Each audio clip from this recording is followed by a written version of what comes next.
सांगड़ सिंध जो एक खूबसूरत ज़िलो है। सांगड़ ज़िलो 6 तालुक़नि सांगड़, सिंजोरो, शहदादपुर, टंडो आदम, जाम नवाज़ अली, खिपरो तालुक़े ते मुश्तमिल है। मौजूदा दौर में सांगड़ ज़िलो शहीद बेनज़ीर आबाद डिवीज़न में वाक़ है, जीअं त पहिरियां सांगड़ ज़िलो मीरपुर ख़ास डिवीज़न जो हिस्सो पिण रहियो आहे। सांगड़ शहर के नाले बाबत मुख़्तलिफ़ रवायतूं मिलन थियूं। एक रवायत ही है तो यो नालो ॻोठ संघार जो बदल रूप है, जो ॻोठ मीरन के दौर में मोहाणन जो एक ॻोठ होंदो हो। यो एक औरत जो नालो हो। अंग्रेज़ त संघार के संघार लिखंदा हुआ, पर उनजो उचार सांघर उचारींदा हुआ, जो फिरी सांगड़ थी वियो।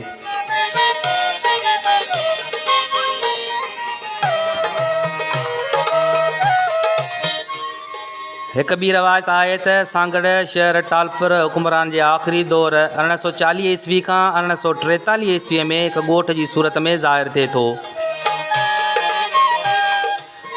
जैसे यो नालो उभरंदे नारे जे एक नंढड़े उथलवा संग्रह ता पियो सांगड़ ज़िले जूं जाग्राफी यदूं तारीख़ी, सियासी, सकाफ़ती और मुआशी हवाले से तमाम घनी अहमियत के हामिल रहियूं आहिनि।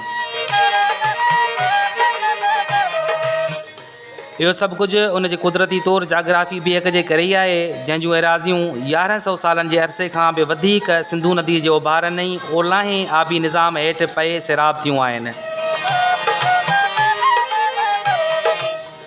अज ताईं भी इन ज़िले जो तालुको शहदादपुर, टंडो आदम ऐं जाम नवाज़ अली रोड़ी केनाल के पानी से ऐं सिंजोरो, सांगड़ ऐं खिपरो नारा केनाल के पानी से आबाद थियन था।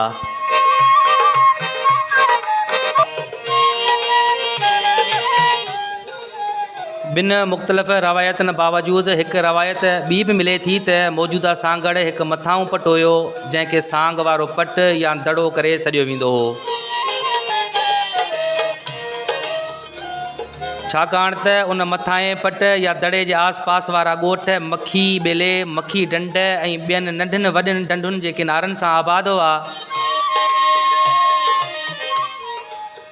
जिते वणकारी तमाम घनी हुई, उन वणकारी ऐं डंडुनि के हुअण करे उते मच्छर ऐं सनी कुत तमाम घनी थींदी हुई, जंहिं सबब जे करे उन्हनि मालवंद माण्हुनि जो चौपायो माल रात के वक्त सुख से रही या सुम्ही न सघंदो हो। तंहिं करे उहे मारू माण्हू मच्छरनि वारी मौसम में पंहिंजो माल मवेशी काए उन सांग वारे दड़े ते अची रहाईंदा हुआ। मतलब त माल के आर्जी तौर रहाइण या बिहारण की जाइ के सांगो चवंदा आहिनि, ऐं उन मां सांग वारो या संगतरा मां पोइ संगड़ा या सांगड़ सर्जण लॻो।